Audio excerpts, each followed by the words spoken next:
여호와의 영이 사울에게서 떠나고 여호와께서 부리시는 악령이 그를 번뇌하게 한지라.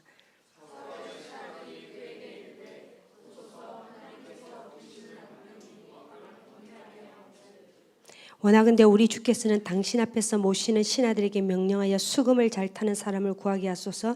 하나님께서 부리시는 악령이 왕에게 이를 때에 그가 손으로 타면 왕이 나으시리다 하는지라.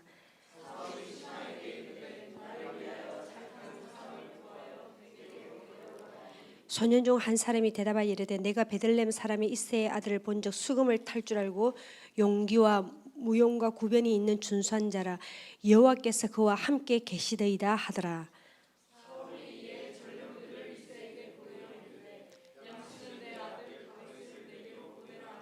이새가 떡과 한 가죽 부대의 포도주와 염소 새끼를 나귀에 실리고 그의 아들 다윗을 시켜 사울에게 보내니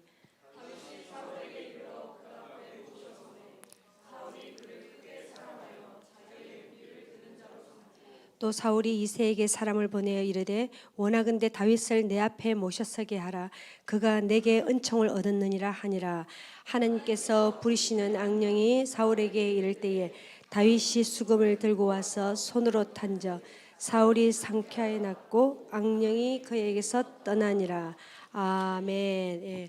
우리 오늘 제목이 좀 긴데 제목 한번 읽어보겠습니다. 시작. 하나님의 영이 함께한 사람과 하나님의 영이 떠난 사람의 차이.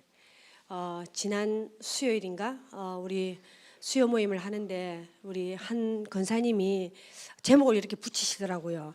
제목을 묵상하시면서 제목을 딱 붙이는데 제가 제목이 딱 귀에 들어오더라고요. 그래서 제가 오늘 그 제목을 한번 도용을 해봤습니다. 뺏겼습니다. 하여튼 다음 주부터는 제가 천년왕국에 대해 사실 오늘부터 하려고 했는데 새 가지고 어떤 다른 분이 온다고 했는데 걸막 안 왔어요. 하여튼 있어요. 그래서 했다가 제가 이제 오늘 이 말씀으로 이렇게 했는데 참 이렇게 예루살렘이 얼마나 가까운지, 얼마나 하나님의 나라가 지금 가까운지 우리가 진짜 이 말씀들을 알면은요 정신이 번쩍. 제가 요즘 맨날 그거 공부한단 말이에요. 그래서 제 영을 얼마나 깨우는지 모릅니다. 아침에도 밥 먹다가 둘이서 주거니 받거니 하는데 와 서로의 영을 깨우는 거예요. 내가 몰랐던 근데 이게 아직도 안 풀려. 나 이게 너무너무 궁금해 했더니 앞에서 그냥 자기가 내가 이제 궁금증이 풀렸어. 그러면서 우리 둘이서 우리 영을 주일날 진짜 주일날답게 우리 영이 너무너무 살아난다 그치 하면서 이렇게 왔습니다. 여러분의 영이 오늘 살아나기를 바랍니다. 아멘. 영이 살아나시기를 바랍니다. 예. 주님 반드시 주님 만나고 돌아가세요. 아멘. 그게 최고의 축복입니다. 최고의 선물입니다. 성경에서 제일 많이 나오는 사람의 이름이 다윗입니다. 다윗. 그래서 다윗에 관한 주제가 너무너무 많습니다. 그래서 여러분들도 다윗에 관한 어떤 그 설교를 많이 들었을 거예요. 우리 교회에서도 자주 했습니다. 장로님도 뒤에 그 뒤편으로 해서 그 시글락 전투 장로님도 뒤편을 쭉 이렇게 하셨습니다. 근데 오늘은 하나님의 영이 함께한 사람과 하나님의 영이 함께하지 않는 사람, 이 부분을 두고 함께 말씀을 한번 나눠보겠습니다. 여러분, 이 사무엘상을 우리가 지금 보고 있는데 사무엘상은 간단하게 4가정이 나옵니다. 4가정. 이런 걸 알면은 우리가 쉽습니다. 2가정씩 하나님이 이렇게 대조해서 나옵니다. 뭐냐? 엘리 가정, 그 다음에 사무엘 가정, 딱 2가정을 대조합니다. 그 다음에 사울 가정, 그 다음에 다윗 가정.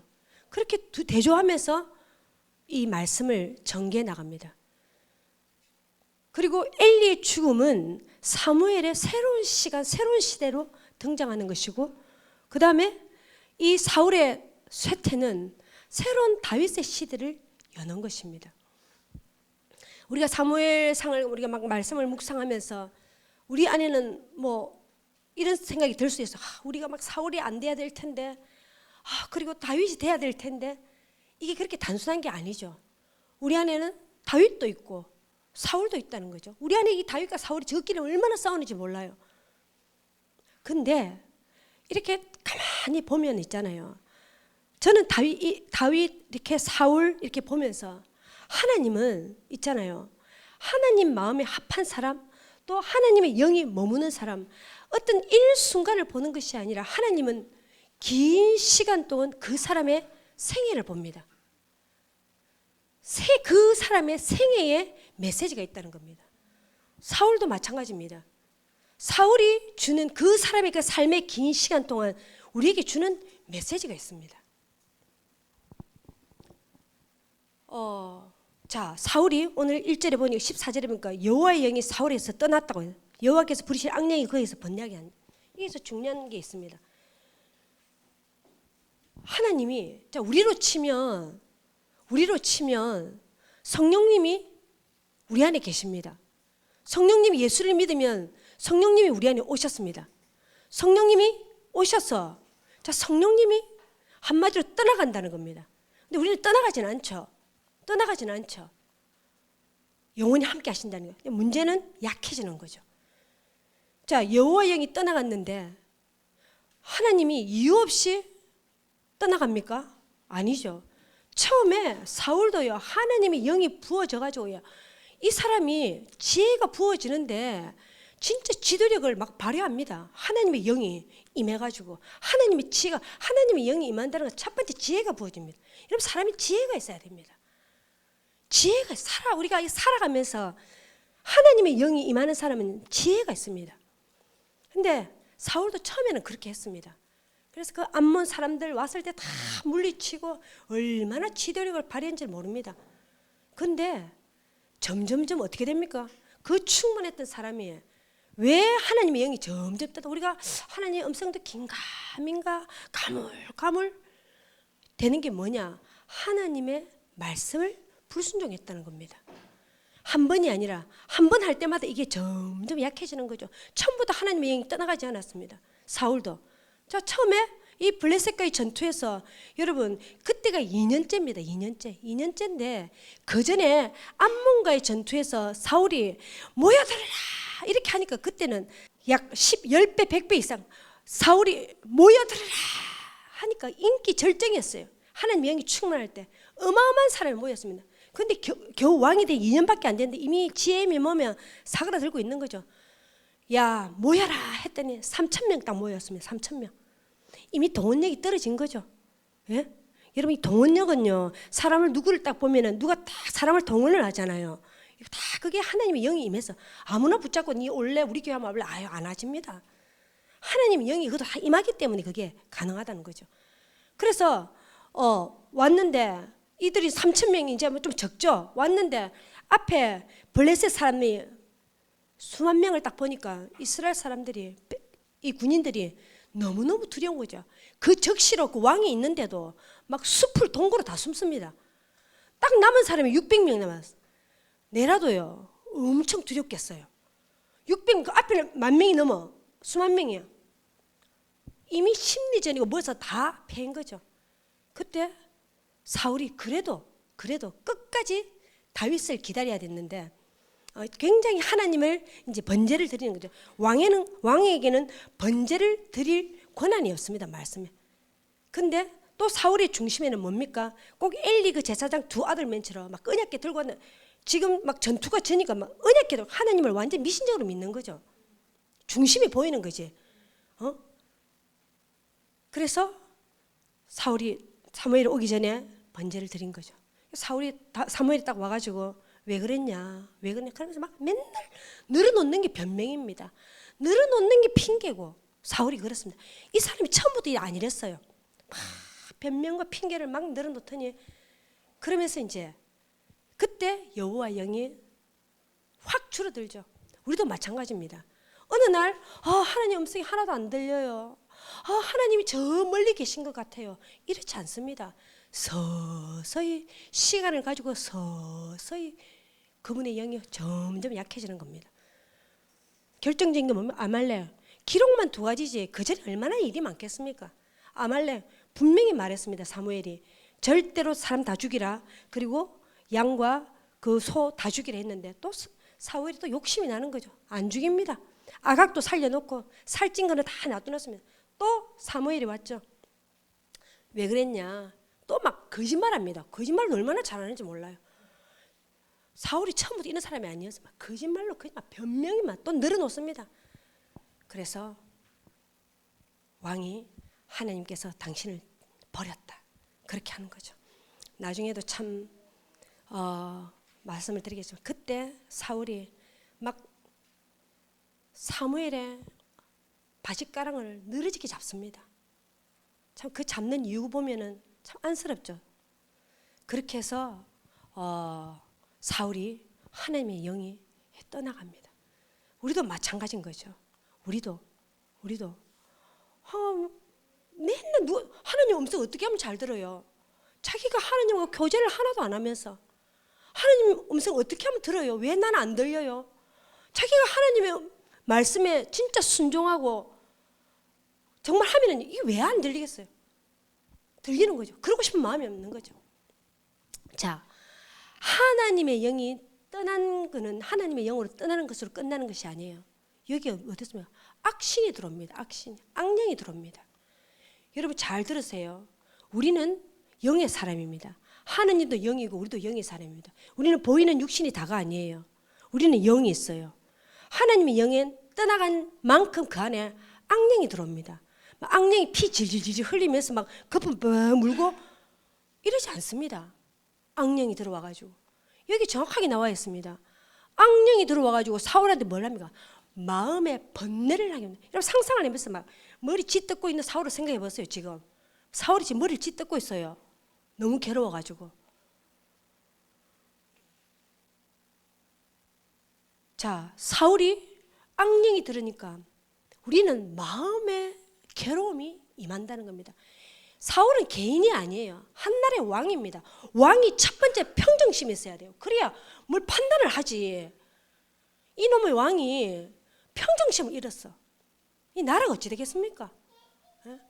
그래서 사울이 번뇌하니까 마음에 괴로움이 있으니까 나중에는 무슨 일이 있으면 사람이에요.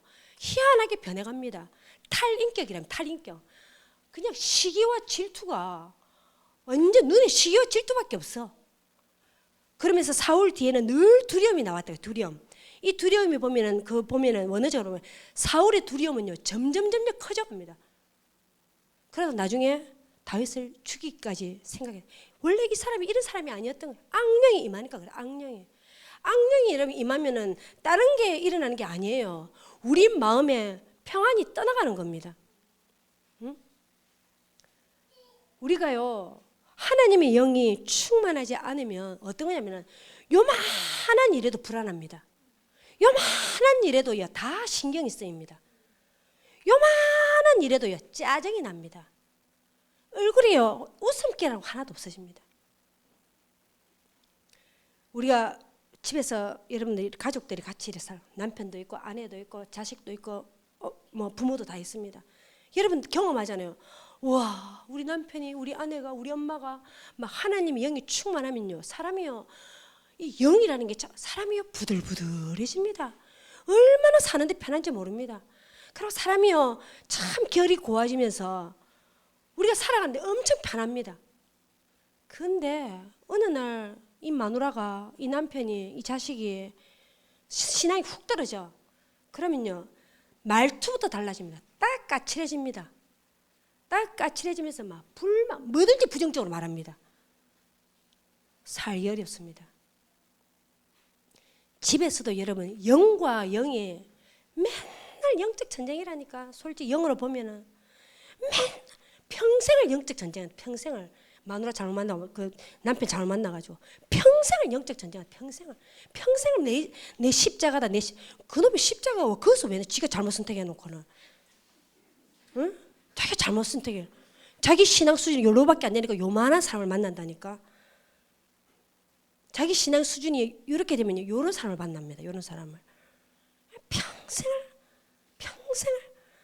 죽니 사니 이혼을 하니 마니 할까 말까 평생을요 이혼할까 말까 그러다가 시간 다 보내다 그러다가 50, 60대입니다. 뭐 제대로 못하고 저는 그랬습니다. 자, 그 반면에 다윗은 어떻는가? 다윗은 여기 보니까 18절에 보니까 그 뒤에 보니까 여호와께서 그와 함께 계시더이다 하더라. 여호와께서 그와 함께 계시더이다. 또 18장에 보면은요, 다윗을 여호와께서 함께 계시다, 여호와께서 함께 계시다, 이 말이 두 번이나 나옵니다. 여러분 성경에 보면 여호와께서 함께 계신다. 여러분 너무 쉽잖아요. 너무 쉽죠. 예수님이 우리와 함께, 임마누엘입니다. 임마누엘. 예수님이 우리와 함께, 우리는 밥 먹듯이 하는 이야기입니다. 여러분 오늘 제가 이 말씀을 드리려고 하는데요, 여러분 이 말씀에는 엄청난 깊이가 있습니다. 예? 여호와께서 함께 계시더이다. 성경의 창세기 39장에 보면 요셉이 막 그 고난 가운데 애굽에 팔려가가지고 막 그 남의 종살이하고 막 감옥까지 가는데 전부 다 보면 여호와께서 함께 계시더이다, 여호와께서 함께 하시다. 그게 4번이나 나옵니다, 한 장에. 근데 더 중요한 건 뭡니까? 세상에 이 말씀에는요, 보디발이 이방인 안 믿어요. 근데 자기가 딱 보니까 요셉을 딱 보니까 보디발이 뭐라는 줄 압니까? 여호와께서 함께 계시는 것을 보고 다 맡긴다는 겁니다. 그 신뢰가 다 되는 거죠.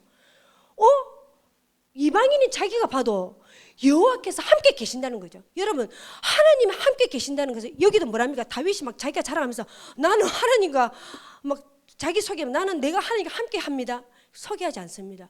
지금 다른 사람이, 이 사람은 하나님이 함께 계신다고 말을 하는 겁니다.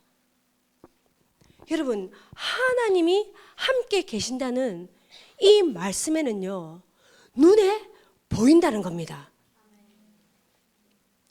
이 말씀을 가장 지금 증명을 하는 게 뭐냐면은, 여러분 오늘 그 골리앗과의 전쟁, 너무너무 우리가 유치원생들도 다 아는, 이 모든 사람이 아닌 이 골리앗과의 전쟁에서 저는 참 새로운 것이 느껴졌습니다. 자, 봐보세요. 뭐 이 골리앗과의 전쟁에서 우리가 다 아는 그 유명 구절을 다 외웁니다. 다윗이 신앙이 너무 좋더라, 다윗이 하나님만을 의지하더라, 다윗이 하나님만의 이름을 높이더라. 이 차원보다 이것도 맞아요. 뭔가 더 있다는 겁니다. 뭔가 더 있다는 겁니다. 이것으로도 뭔가 이 극단적인 믿음, 이 굉장히 사실적이에요. 이 굉장히 도전적인 이 신앙, 이 사람의 이 뿌리가 뭐지? 이 사람의 이 뿌리가 뭐지? 자, 봐보세요. 아버지 이새가 다윗에게 일마 일로 봐라 불렀어요.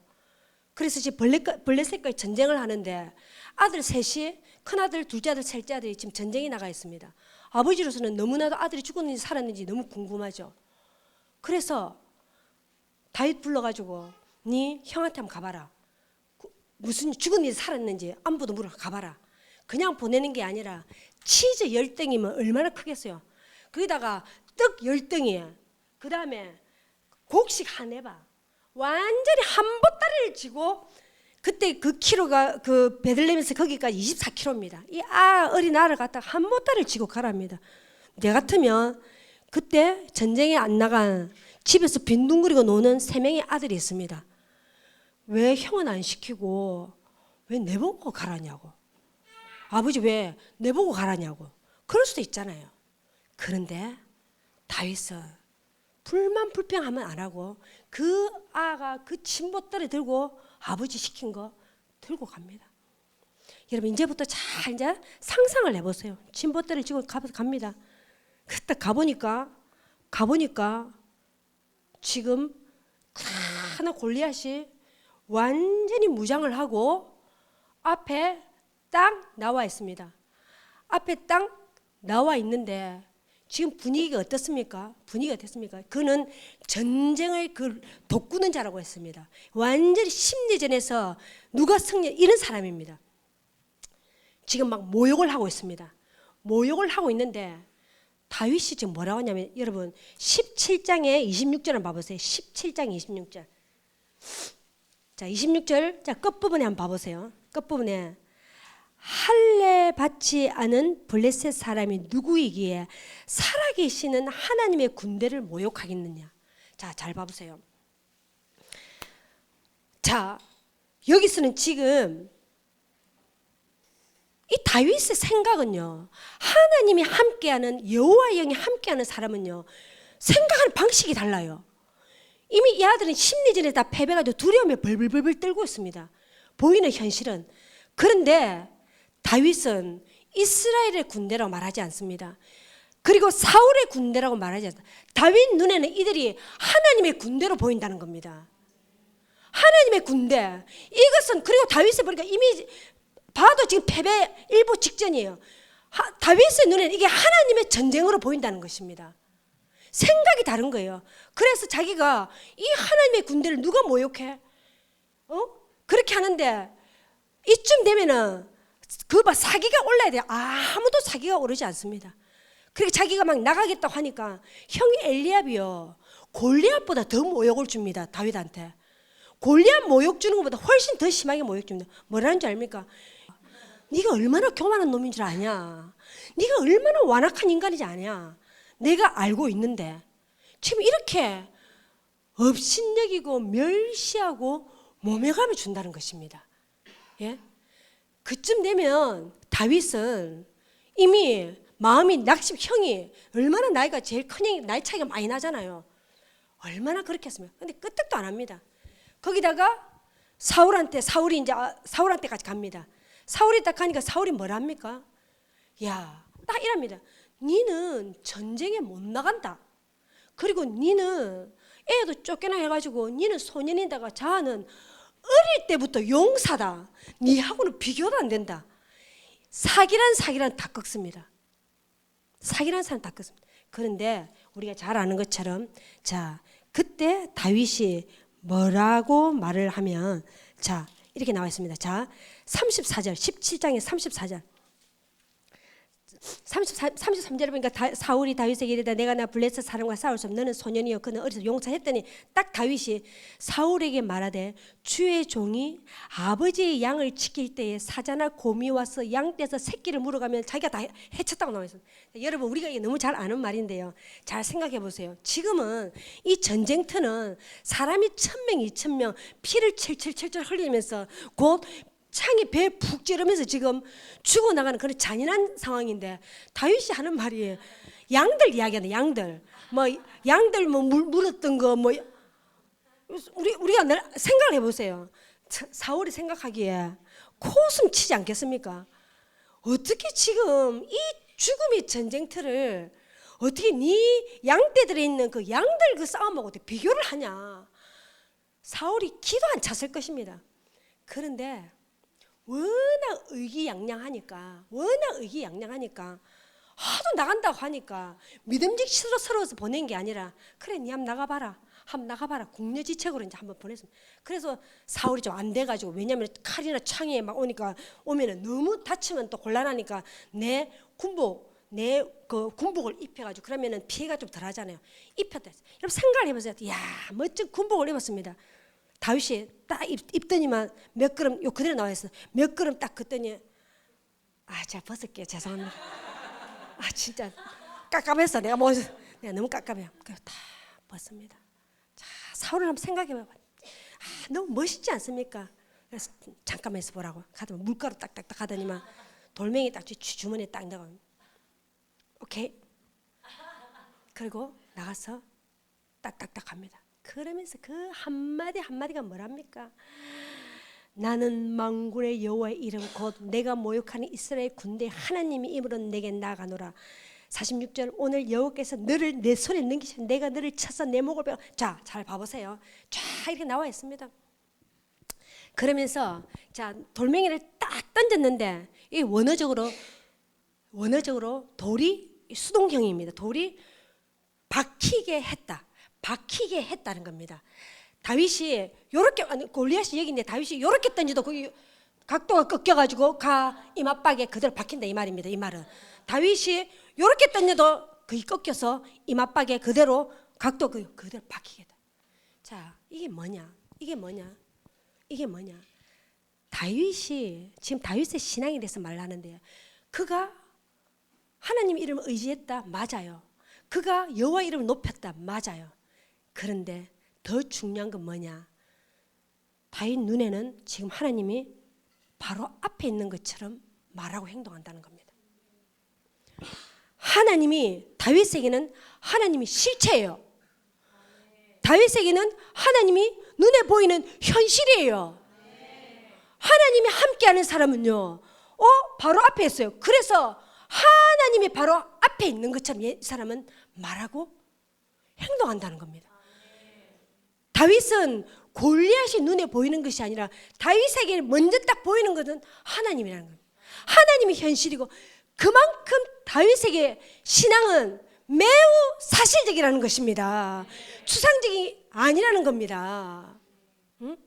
그래서 다윗에게는 곰이나 양이나 골리앗이나 더 큰 놈이나 똑같아. 왜? 그게 크게 문제가 아니라 자기 현실은 하나님, 유일하신 하나님이 자신의 실체라는 것입니다. 너무 놀라운 것은 이것이 다윗의 평생의 자신의 생애를 지탱해주는 영성이라는 겁니다. 여러분들에게 무슨 영성이 있습니까? 여러분들의 삶에 평생을 지탱해주는, 여러분 우리 안에 그 신앙이 있어야 합니다. 여러분 삶을 지탱해주는 그 신앙이 딱 누군가가 받았을 때 당신의 신앙이 뭐야? 바로 그 자리에서 카드를 바로 꺼낼 수 있는, 여러분 이런 신앙이 있어야 합니다. 다윗의 이 영성은요, 왕궁까지 들어갑니다. 다윗이, 자, 우리 앞에 맨날 문제가 있어요. 우리 앞에도 맨날 문제가 있습니다. 예? 정말 골리앗 같은 맨날 그런 문제가 있습니다. 그랬을 때 우리는요, 하나님이 함께하는 사람은요, 가장 먼저 인지가 되는 사람이 하나님입니다. 하나님이 현실이고 하나님이 먼저 보인다는 겁니다. 이 말의 뜻이 무슨 말인 줄 압니까? 여러분, 다윗은 이게 막 인간적인 막 용기 이게 아닙니다. 하나님은 우리에게 강하고 담대한 마음을 주십니다. 여러분, 다윗이라고 겁 안 났겠습니까? 가도 사람인데, 그 꼬맹이가 가도 사람이기 때문에 겁이 난다는 겁니다. 그런데요, 하나님이 영이 임한 사람은요, 이 마음에 강하고 담대함이 임하면서요, 세상에 겁날 게 없다는 겁니다. 이런 사람은요, 세상에 겁날 게 없어요. 왠 줄 아세요? 모든 시간과 모든 상황과 모든 환경 가운데 그 주권자는 하나님이라는 것입니다. 블레셋 군대가 있고 이스라엘 군대가 있고 뭐 골리앗이 있고 사울이 있고 저 형이 맨날 해도 그 상황 모든 것이 자기 눈에 보이는 사람, 하나님이 이 상황의 주권자라는 것을 알고 있다는 겁니다. 그래서 이 전쟁이 하나님 손에 달렸다는 것을 알고 있다는 겁니다. 그러면 다윗의 이 신앙이 어떻게 하다 야는 이런 신앙을 가지게 됐을까? 어쩌다가 야는 이런 신앙이 될까? 예? 우리가 자주 이야기하는 이야기입니다. 다윗이 이 들녘 신앙이 목동 신앙입니다. 어마어마하죠. 그 들판에서 양을 치고 있는데 저녁 때가 됐으면 밤 때가 됐으면 저 아버지가 다윗 보고 밥 먹으러 오라 하겠습니까? 제 생각으로는 밥 먹으러 오라 소리 안 합니다. 왜? 사무엘이 자기 집에 와가지고 기름을 붓는데도 이 막내 아들은 안 부릅니다. 제가 예전에 그랬잖아요. 사무엘이 아들 혹시 더 없나? 물었을 때 그저 한 명 있긴 한데 야 가서 데리고 온나? 이런 아들입니다. 그런 아들 밥 꼬박꼬박 챙겨주면서 와서 밥 먹으러 했겠습니까? 시편에 보면요, 다윗은요 굉장히 자신의 삶이 불행했고 태어나는 것을 후회할 정도로 어려운 시간을 보냈다는 겁니다. 너무나도 고독하고 너무나도 외로운 시간을 보냈습니다. 그때 뭐 했겠습니까? 다윗이 하나님을 예배하는 거죠. 뭐 악신이 들렸는데 수금을 치니까 떠나갔다. 수금을 잘 쳤기 때문에 떠나갔겠습니까? 아닙니다. 하나님의 영이 임한 사람, 하나님이 함께하는 사람은요, 하나님의 능력이 임하기 때문에, 여러분 하나님의 능력이 있기 때문에 이게 악한 영이 가까이도 못 와요. 떠나간다는 겁니다. 우리가 보통 다윗을 예배자로 대표를 합니다. 다윗은 예배 인도를 한 번도 해본 적이 없습니다. 헤만, 여두둔, 아삽 이런 사람이 예배 인도자. 다윗은 예배 인도를 하는 사람이 아니에요. 다윗은 그런데도 다윗을 예배자라고 합니다. 다윗을 우리가 다윗과 같은 예배자가 되자고 합니다. 왜? 다윗은 진짜 하나님을 깊게 만났기 때문입니다. 여러분, 이 마지막 때 하나님을 깊게 만나지 않으면요 우리의 신앙은 흔들린다니까요.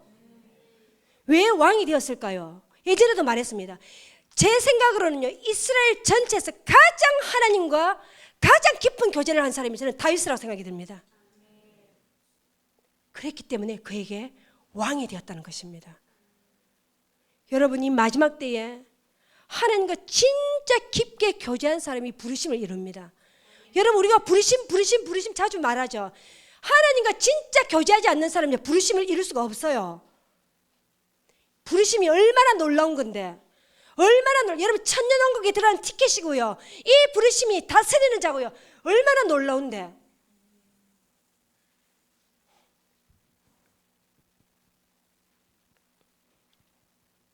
진짜 하나님을 깊게 만나야 이 마지막 때에 그에게 왕의 기름부음을 주십니다.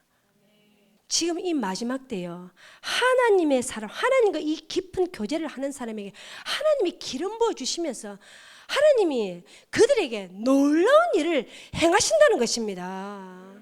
네? 모든 것은 하나님의 손 안에 있습니다. 아무것도 우리가 어떤 것도 우리가 할 수 없어요. 그분의 손 안에 있다는 것입니다.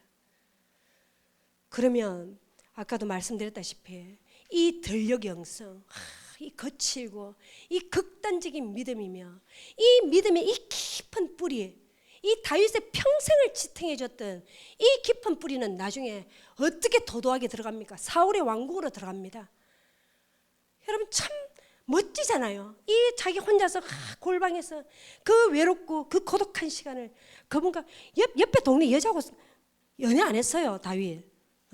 그 연애할 시간에 예배했다니까. 그런 그가 그 사울의 왕궁에 들어갑니다. 그 왕이 얼마나 떨리겠어요. 왕이 악신이 들어가면 희한한 소리를 해서 합니다. 막 개성을 지르고 난리를 치깁니다. 나중에는 그 단창을 던지죠. 그런 다윗이 그 앞에서 수금을 탑니다. 어마어마한 능력이죠. 예배는 능력입니다, 여러분. 어마어마한 능력이죠. 악신이 바로 그 왕에 붙은 악신이 떠나갑니다. 그뿐입니까? 다윗의 왕궁으로 이게 또 들어갑니다. 이 신앙이 다윗의 왕궁으로 들어가서 그 길한 여름에서 그 언약궤가 나올 때 다윗은 이 세상을 다 얻은 것처럼 왕이 되었을 때보다 더 기뻐했습니다. 춤을 추는 그 언약궤가 들어올 때. 그리고 다윗의 장막을 펼칩니다. 그뿐입니까? 그러면 하나님과 함께하는 사람은 그러면 고난이 안 옵니까? 고난이 오죠. 엄청난 고난이 오죠. 사울이 죽일 듯이 달려듭니다. 압살롬 자기 아들이 자기를 반란을 일으킵니다. 그때도 이 영성은 어김없이 발휘하고 돌파하게 된다는 것입니다. 다윗은 시편 51편에서 우리가 하나님이 함께한다 하죠. 우리가 죄를 안 짓겠습니까? 다윗도 똑같이 죄를 지었습니다. 바세바와 그런 죄를 지었습니다. 죄를 안 짓는 것은 율법주의고 우리가 죄를 지을 수 있습니다. 그런데 다윗이 뭐라고 고백하냐? 성령이 내게 떠나가지 마옵소서. 다윗이 가장 두려워하는 것은 하나님의 영이 내게서 떠날까 할까봐 그걸 두려워한다는 겁니다. 하나님, 나를 제발 당신 앞에서 나를 쫓아내지 마십시오. 성령이 나를 떠나지 마십시오. 간절하게 회개하면서 했더니 하나님이 그 죄 가운데에 축복을 주셔가지고 바세바에서 난 그 아들이 나중에 왕이 됩니다. 그리고 이 놀라운 이 영성은 어떻습니까? 놀랍게 다시 오실, 아니 그 초림으로 오실 예수 그리스도 왕의 길을 예배하는 그러한 영성이 됩니다. 하지만 사울은 어떻습니까?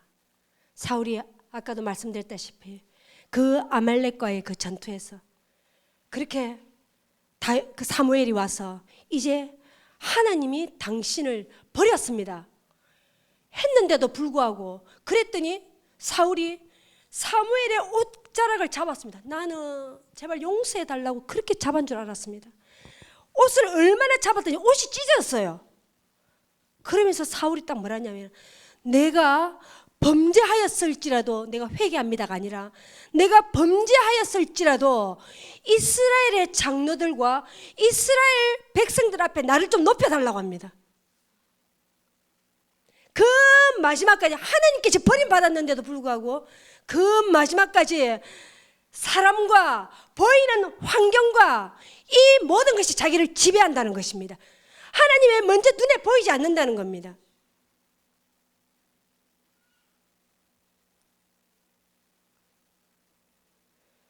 우리의 인생은요, 하나님이 우리와 함께 있느냐, 우리가 뭐 어떤 힘든 일이 있으면 더 기도해야지, 더 하나님을 의지해야지, 더 하나님께 이름을 높여야지, 다 좋아요. 근데 진짜 하나님이 나와 함께하는 사람, 이 사람은 뭐냐면 먼저 하나님이 눈에 보이는 것처럼, 하나님이 내 현실인 것처럼, 하나님이 나의 실체인 것처럼 먼저 이것을 인지한다는 것입니다. 이게 하나님과 함께하는 사람의 특징이라는 것입니다. 우리의 인생은 진짜 이 믿음을, 믿음이죠. 여러분, 믿음은 실체예요. 믿음은 실체예요. 추상적이고 관념적인 게 아니에요. 실체예요. 주님이, 하나님이 바로 앞에 계세요. 보이든 안 보이든. 이게 임마누엘, 하나님이 우리와 함께 하신다. 우리 모든 사람에게 하나님이 지금 우리와 함께 하신다는 것입니다. 함께 기도하겠습니다.